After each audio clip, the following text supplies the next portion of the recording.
Donc... Big Mac est en train de faire cuire une tarte pour sa meuf et fêter la Saint-Galopin, sauf qu'impatient qu'il soit, il demande à Spike d'invoquer Discord en faisant croire qu'ils vont faire une partie de rôliste. Putain, c'est vraiment des pétés jusqu'au bout. Sauf que ça fait chier ce dernier qu'on se serve de sa magie pour faire des tartes, tout en faisant comprendre aux autres que cette fête, c'est trop commercial, même si à la fin, il veut bien le faire quand même. Discord découvre après ça qu'il y a une lettre cachée dans la tarte. Une lettre qui propose à Sugar Belle d'aller rejoindre Big Mac à la grange pour une surprise le soir de la Saint-Galopin. Putain, mais qu'est-ce qui se passe dans cette série? Tout ça appelle les moyens à Discord qui trouve ce genre de concept puéril pendant que Spike essaie de le percer à jour. I mean, you don't have tea with Fluttershy every weekend because you like tea. Ok, je le dis peut-être souvent, mais... Et le pire, c'est qu'il insiste à vouloir lui montrer que la Saint-Galopin c'est bien tout en lui faisant faire un pareil. Pendant ce temps, Big Mac va livrer sa tarte au bureau de poste géré par l'Andy Derpy, où les colis sont gérés aussi bien que chez Colissimo. Aussi, les Cutie Mark Crusaders sont dans la grange en question pour la décorer, jusqu'à ce que Sweetie Belle reçoive un colis d'amour ressemblant beaucoup trop à celui de Big Mac. Et là, tu comprends que cet épisode va partir en couille, surtout avec autant d'histoires parallèles. Dans Ponyville, où tout le monde a l'air de se préparer à faire une grande partout... Et c'est qui ce bâtard avec Sherry là? Discord et Spike se baladent jusqu'à se cacher de la meuf à Big Mac qui semble préparer quelque chose aussi. Ils vont donc prévenir Big Mac qui se rend à son tour à Ponyville pendant que Spike explique à Discord ce qu'est l'amour. Love is about spying in the bushes.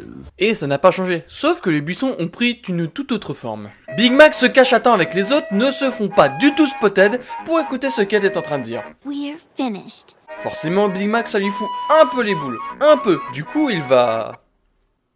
D'accord, vous voulez la jouer comme ça? Ok, y a pas de problème, on va la jouer comme ça. Moi je m'en bats les couilles, hein. On va se mettre au même niveau, hein. Y a pas de problème. À la vôtre.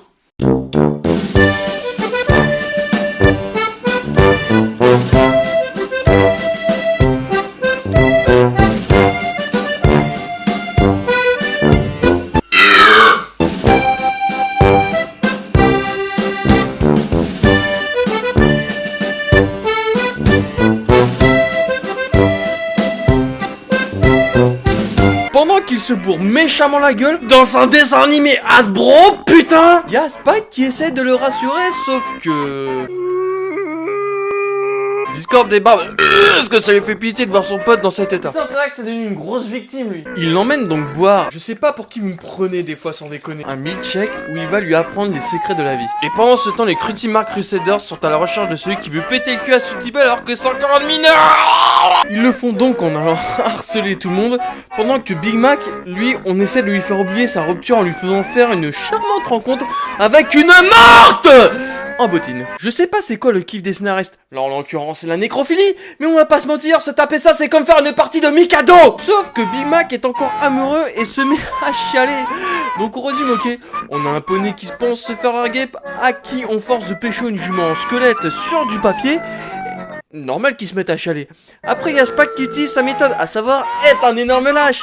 Ça peut pas être pire que ce qu'on en a vu avant, hein. Les Cutie Mark Crusaders arrivent dans la grange au même moment. Et pendant qu'elles sont à se toucher sur l'admirateur secret de Sweetie Belle, ça me rappelle un truc, Discord fait ce qu'il sait faire de mieux. Foutre la merde sur Big Mac qui va aller voir Sugar Belle pour lui dire We need to talk. Puis il va la larguer avant qu'elle ne le fasse, enfin soi-disant. Sauf que... Je pourrais regarder ça toute la journée. Big Mac se balade tout triste alors que devant lui il assiste à Bonbon et Lyra qui montrent à quel point elles sont amies. Bah oui hein, les amis ça s'offre des cadeaux et se font des câlins de bâtard le jour de la Saint-Galopin, hein, bande de fils de pute. Bref, ça pue l'amour partout à tel point qu'il va foutre tout le monde en PLS dans la grange. Si vous voyez ce que je veux dire, hein. Sauf que Mac comprend que tout ce bordel c'est un malentendu. Bah oui, c'est ça d'aller dans les buissons, hein. Et il va causer à Sugar Belle qui lui explique qu'elle voulait pas rompre avec lui et que tout ça c'était dû à son cousin. Ah mais maintenant je comprends pourquoi il se kiffe comme ça. Bref, ils mettent fin au malentendu. Big Mac embarque sa go à la grange pour la troncher pendant que Sweetie Belle comprend que tout ça c'était une erreur de Colissimo. Le tout se finit sur Discord qui veut rejouer au MMO, mais Spike veut la jument squelette, sauf que Discord balance. She's an imaginary one-dimensional paper cutout skeleton. Allez, prenez ça dans la gueule, bande de dégénérés que vous êtes.